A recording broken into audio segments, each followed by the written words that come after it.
Hello friends, daily 25 પ્રશ્નોના સોલ્યુશનવાળા વિડીયોમાં તમારું સ્વાગત છે. આજના આપણા પ્રશ્નની શરૂઆત કરીએ તો અમદાવાદનું એવું પ્રસિદ્ધ કાંકરિયા તળાવનો અહીંયા એક પ્રશ્ન આવી ગયો છે ભાઈ, કે અમદાવાદનું એવું પ્રસિદ્ધ કાંકરિયા તળાવ છે એ કયા સુલતાને બંધાવ્યું હતું? તો કુતુબુદ્દીન મોહમ્મદ શાહ, કુતુબુદ્દીન મોહમ્મદ શાહ, જો કુતુબુદ્દીન અહમદ શાહ ની મોહમ્મદ શાહ, કુતુબુદ્દીન શાહ તરીકે તમે જેને ઓળખતા હશો. મિત્રો, કાંકરિયા તળાવ, તમે બધાએ કાંકરિયા તળાવ ફર્યું હશે, જોયું હશે. ત્યાં આવેલું નગીનાવાડીને પણ તમે પ્રેમપૂર્વક નિહાળ્યું હશે. મિત્રો, તમને ખબર હશે કે ભાઈ આપણી જે એસબીઆઈ બેંક છે, સ્ટેટ બેંક ઓફ ઇન્ડિયા, એનો જે સિમ્બોલ છે ને, સિમ્બોલ એ આ બિલકુલ કાંકરિયા લેકની જે સ્ટ્રક્ચર છે એને મળતો આવે છે ભાઈ. ઓકે, તો જીપીએસસી આમ તો સવાલ થઈ ગયો કહેવાય, પણ છતાં વાત કરતા જઈએ. નાસરુદ્દીન અહમદ શાહે પોતાની રાજધાની પાટણથી અમદાવાદ કયા યુગમાં ખસેડી? તો મિત્રો યાદ રાખજો, નાસરુદ્દીન અહમદ શાહે પોતાની રાજધાની પાટણથી અમદાવાદ સલ્તનત યુગમાં ખસેડી. ક્યારે ખસેડી ભાઈ? સલ્તનત યુગમાં ખસેડી. કોના દ્વારા દાંડી કૂચને મહાભિનિષ્ક્રમણ સાથે સરખાવવામાં આવ્યું?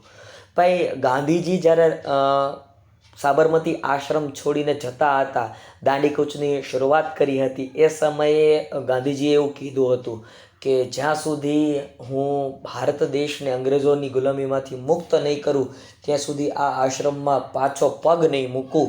અને આ વાતને મહાદેવભાઈ દેસાઈએ ભગવાન બુદ્ધના જે મહાભિનિષ્ક્રમણ સાથે સરખાવ્યું, એટલે મહાભિનિષ્ક્રમણ સાથે સરખામણી કરનાર મહાદેવભાઈ દેસાઈ હતા. ગાંધીજીનો જે દાંડીકૂચની યાત્રા દરમિયાન સાબરમતી આશ્રમનો જે ત્યાગ હતો એ મહાદેવભાઈ દેસાઈ દ્વારા મહાભિનિષ્ક્રમણ સાથે એને સરખાવવામાં આવ્યો હતો. અને ગાંધીજી બોલ્યા એવું કર્યું પણ હતું, પહોંચ્યા પણ નહોતા. મીન્સ કે એણે જ્યાં સુધી આઝાદી નહોતી મળી ત્યાં સુધી દાંડી મતલબ કે એનું જે સાબરમતી આશ્રમ હતું ત્યાં પગ મૂક્યો નહોતો. કોના દ્વારા દાંડી કૂચને મહાભિનિષ્ક્રમણ તરીકે સરખાવ્યું? તો મહાદેવભાઈ દેસાઈ, આગળ જ ચર્ચા કરી. મહાગુજરાત સીમા સમિતિના અધ્યક્ષ કોણ હતા? મિત્રો, મહાગુજરાત સીમા સમિતિના અધ્યક્ષનું નામ પૂછું તો પુરુષોત્તમ દાસજી. પુરુષોત્તમ દાસજી એ મહાગુજરાત સીમા સમિતિના અધ્યક્ષ હતા ભાઈ. દાંડીકૂચ કયા સત્યાગ્રહનો એક ભાગ છે? તો મિત્રો, અસહકારનું આંદોલન, અસહકાર દ્વારા સરકારને અસહકાર આપવાની વાત છે ભાઈ. અસહકારનો આંદોલનનો એક ભાગ હતું. અથવા મિત્રો તમને ખબર હશે કે ધરાસણા સત્યાગ્રહ પણ થયો હતો. તો જો જવાબમાં ધરાસણા સત્યાગ્રહ હોય બરાબર, તો એ પણ માન્ય રાખવામાં આવે છે. બારડોલી સત્યાગ્રહ ક્યારે થયો હતો? તો 1928માં ભાઈ બારડોલી મુકામે એક સત્યાગ્રહ થયો જેનું નામ આપવામાં આવ્યું બારડોલી સત્યાગ્રહ.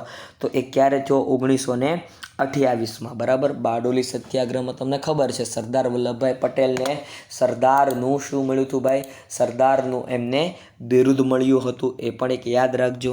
દાંડી કૂચની શરૂઆત કયા દિવસે થઈ હતી? તો 12 માર્ચ 1930. 12 માર્ચ 1930ના રોજ દાંડી કૂચની શરૂઆત થઈ હતી ભાઈ.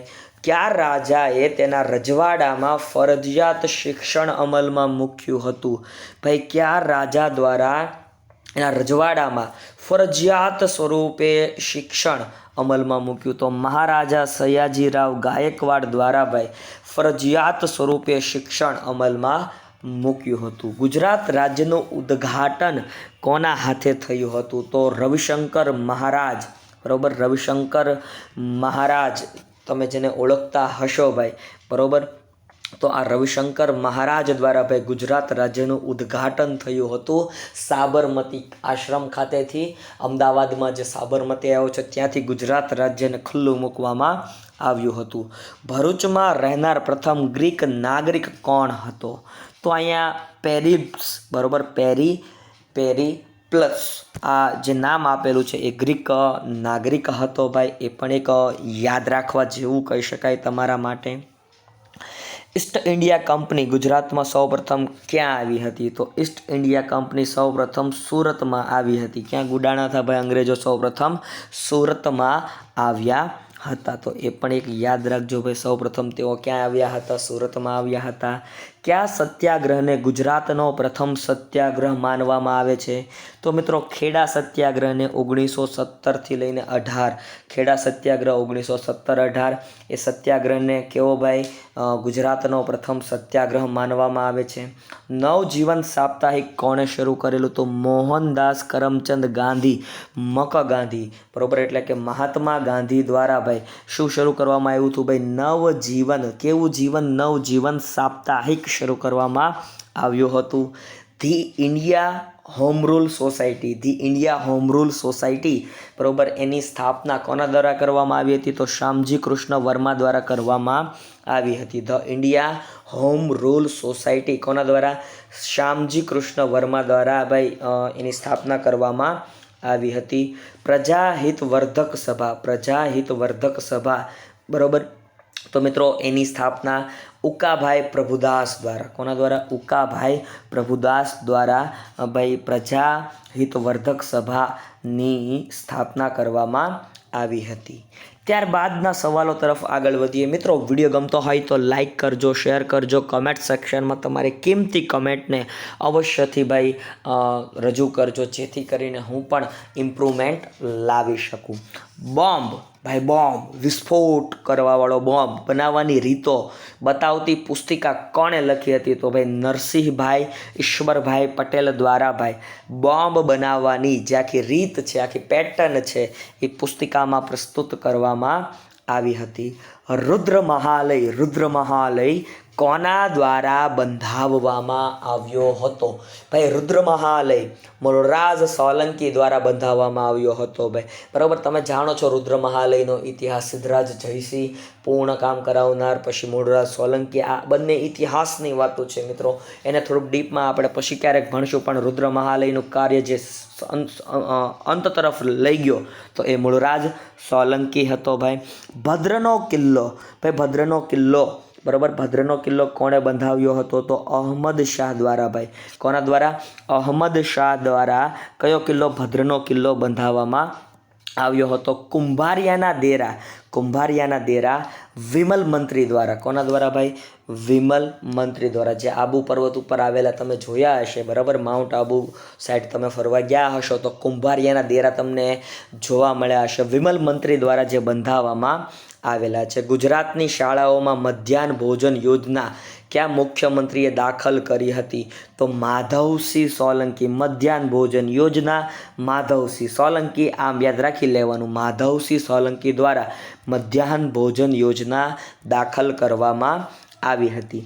ગુજરાતના મુખ્યમંત્રી શ્રી આનંદીબેન પટેલ દ્વારા મહિલા સુરક્ષા માટે શરૂ કરાયેલ હેલ્પલાઇન 181, બરાબર, ભૂતપૂર્વ આપણા જે ચીફ મિનિસ્ટર રહી ચૂકેલા આનંદીબેન પટેલ હતા, એના દ્વારા 181 શરૂ કરવામાં આવી હતી. ગુજરાતના કયા મુખ્યમંત્રીના શાસનકાળ દરમિયાન નવનિર્માણ આંદોલન થયું હતું? તો ચીમનભાઈ પટેલ, બરાબર, ચીમનભાઈ પટેલના શાસનકાળ દરમિયાન ભાઈ નવનિર્માણ આંદોલનની આગ ભડકી ગઈ હતી.